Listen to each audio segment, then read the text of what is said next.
You're watching Newsday TV. Thanks for joining us. I'm Ken Bufa. First in Newsday, a jury awarded more than $2 million to an Air Force veteran who says two Nassau cops assaulted him. Robert Baseden Sr. says the cops threw him down concrete stairs outside of his home. It happened in Baldwin in 2017 and was recorded by his security camera. It took a jury in federal court in Brooklyn to make the determination that the police did not tell the truth, that they brought false charges against this man, maliciously prosecuted him, and then abused their process. Now, an attorney for the police and the county says there was no excessive force or false arrest. And prosecutors are accusing the defense of excluding jurors based on their race at Daniel Penny's trial. The West Islip man is charged with fatally choking a homeless man in the subway last year. 11 of the 12 jurors and 4 alternates have been chosen so far. Jury selection is expected to close on Thursday. And the suspect in the killing of a Brooklyn woman at an East End resort was found dead. Police say Thomas Gannon was found in his Pennsylvania home with a self-inflicted gunshot wound. Officers did not say how he was identified as a suspect in the killing of 33-year-old Sabina Rosas. Now, her body was found in a guest room at Shoshugiban House in Watermill on Monday. And one person is seriously injured after an oil tanker crash on the LIE. Police say it happened westbound at exit 69 in Manorville this afternoon. Now, it's not clear how many cars were involved in the crash. There's been a dozen house fires across Nassau and Suffolk in the past 2 weeks, and the American Red Cross has helped nearly 100 Long Islanders with clothing, financial aid, and more. Joining us now, Jose Dominguez, CEO of the American Red Cross on Long Island. And Jose, tell us more about these fires. What have you seen in the past few weeks? It's been incredible. For the past 2 weeks, between the periods of October 14th and to our current date, we've seen over a dozen, house fires, and we've helped over 90 people, 90 residents of Long Island with a little bit of financial assistance and some sheltering, some clothing, things like that, because of what we've seen. And it's just been pretty extreme. Now, is this normal for this time of year, or are you seeing higher than usual numbers here? Last year, we had about 14, so it's very, very similar. And as the season, of course, continues to get into the colder weather, we're seeing a lot more people, bringing out their heaters or electric heaters and things like that are one of the leading causes to these house fires. Wow. Now, how can people best be prepared for emergencies? There are so many resources. If it's not through the Red Cross, look at your local emergency management, company. They have resources all over their websites as well. As far as we're concerned, we have so many preparedness materials, but the one thing that people can do that's so easy, and I know I do it, and sometimes I do forget myself, is to test your smoke alarms on a monthly basis.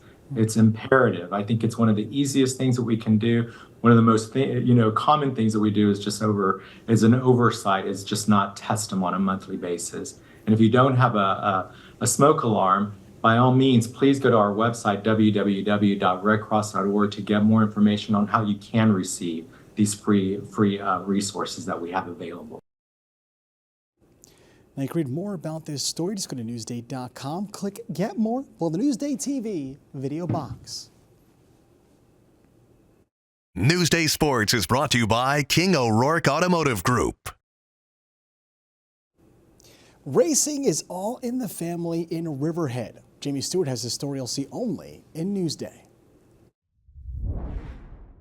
Leighton Van Houten, Mackenzie Allman down the back straightaway. Here comes Leighton. For nearly 80 years, Riverhead Raceway has been a source of entertainment for Long Islanders. It's amazing. 1/4 mile asphalt, hours of family fun. Car number 1, your race leader. Car number 18, Leighton Van Houten is second. The ladies are up front. Just a fun family time. And one family in particular is having lots of fun on the track. Stephen Halpin. Reed Halpin. Meredith Halpin. Dax Halpin. This is a racing family. More than 15 years ago, Steve and Meredith met on this very track. And now, the newest generation of Halpins are making their marks. Both 11-year-old Reed and 8-year-old Dax are champions at Riverhead Raceway. Reed is a cerebral driver. I normally think about how I'm going to pass somebody. Like, I see their line, but normally I just go to the top. While Dax, let's just say he's still figuring things out. When you're in the car and you start going around the track, what are you thinking as you're driving? Nothing. I was just trying to like send it through it. I'm like, send it, send it, send it. Riverhead Raceway is like a second home for the Halpins. They're here all the time. It's a true family affair. Except, of course, when Dad Steve has to leave to go to work. That allowed Olamo to get by, and he comes to second. Steve has been a track announcer at the raceway for 23 seasons. He's seen a lot, but nothing compares to calling a race with his boys on the track. Please tell me the amount of pride you have when you're calling their races. My son, Reed, ran 2 years here before he won anything. When he won his first race. Gonna win his first one! Attaboy, Reed! To go down there and be able to see him and get to interview him, it was the greatest day I've ever had in racing. Dude, you won it! No! This place is one big family, and they all take care of each other. What has racing brought your boys and your family?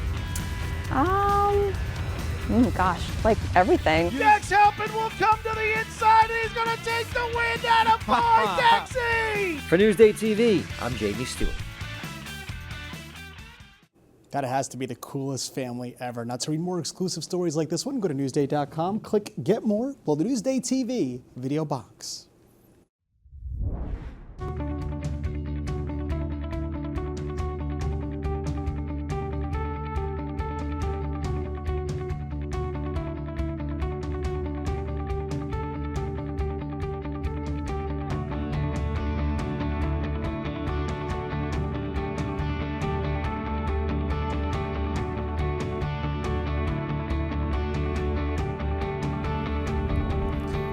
All right, now let's take a look at your Long Island weather and see how Halloween is going to be shaping up for tomorrow. So tonight, you can see we are in the mid-50s, and tomorrow we have partly cloudy skies, and check out those temps. Mid-70s. Taking a closer look at your Halloween forecast, you can see it's going to be an absolutely gorgeous day, great for trick-or-treating. And as for your 7-day forecast, well, it looks like it's going to be dry, and those temps are going to drop over the weekend, but they'll pick back up next week.